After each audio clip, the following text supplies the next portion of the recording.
Here's another reason why you should be using a like page instead of your profile page.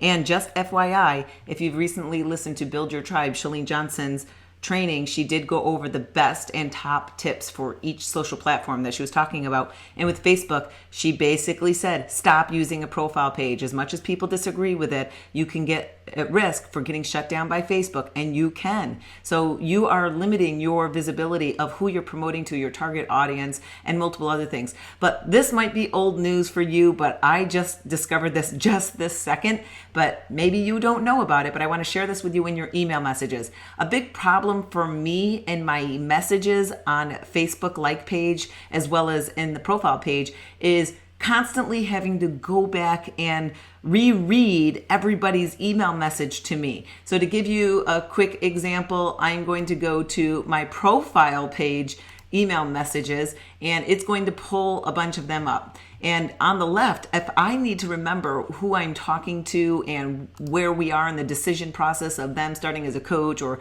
purchasing a product, I have to go through and open and shut everybody's message to be able to find this out.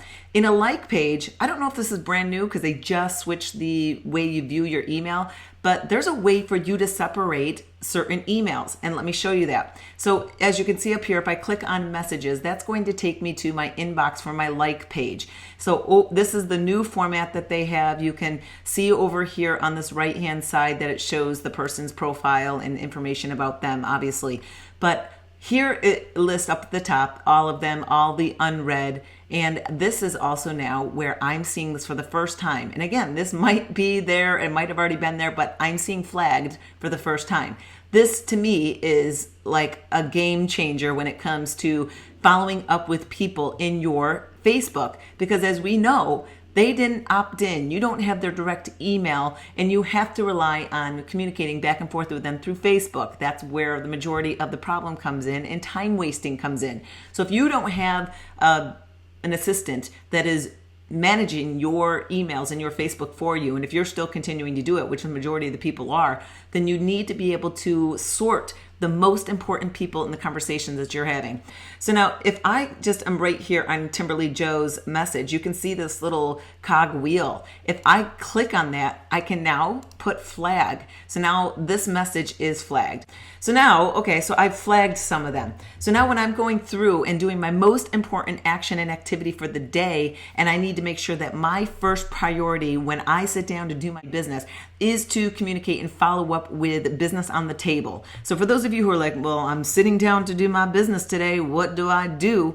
You don't know what to do? What you should always do is follow up with the business that's on the table. And that is communicating back with people who are asking you questions, and also following up with people who have not communicated back with you. It's not that they're ignoring you. It could just be it's a busy time of year and you're out of sight and you're not their BFF, that they don't need to remember to contact you. Sometimes if you don't follow back with them, they'll get mad and they'll actually go with someone else, because to them, they're just a number because you aren't following up with them in their life. So make sure, of course, that you always do.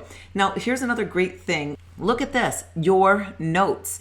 It says your notes. So over here, I can add keywords to help manage the conversation, and only, of course, we would be able to see it. So for instance, if I want to title it as follow up, that is going to be a great keyword. If I'm doing challenge group, I could put challenge group, whatever it is. This is a fantastic new feature here. Now notes, if I need to, of course, keep track of who she is and where we are in the process of moving forward and when I should follow back up with her, maybe I would put those dates and times on here. This is actually really cool to see when she liked my page, so I know how long she's been communicating and following up with me. So this, of course, gives me a quick snapshot of, again, who this person is, as well as categorizing them with certain keywords. I can keep notes on this person is looking to lose weight, need to figure out workout program, wants to be in January challenge group. Okay, let's just say that's what I'm going to put. So now I've got these notes here. It gives that timestamp of when I put it. And of course, you can always delete it. But this now is going to keep a record. This is my more of a CRM when I'm managing these people. So now let me just go back, blah, blah, blah. I'm back into the news feed and I'm running around, off in the day. And now I want to come back. I'm sitting down and I want to go down and sit and do my follow-ups with my like page. I go to my like page, of course, I click on my messages, and now first priority in action is to make sure that I follow up with the people that I need to follow up with.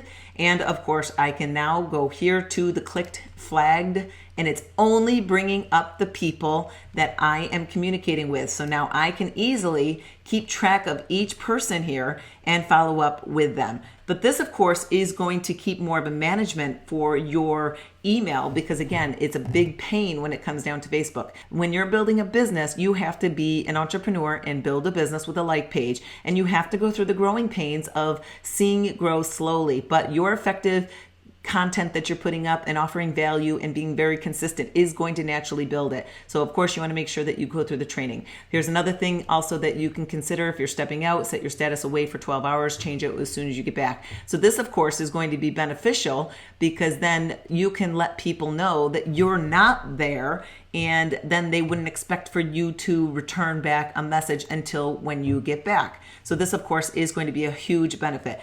This I'm super pumped about and happy that I just discovered it, but hopefully this is going to help manage your Facebook emails a lot more effectively.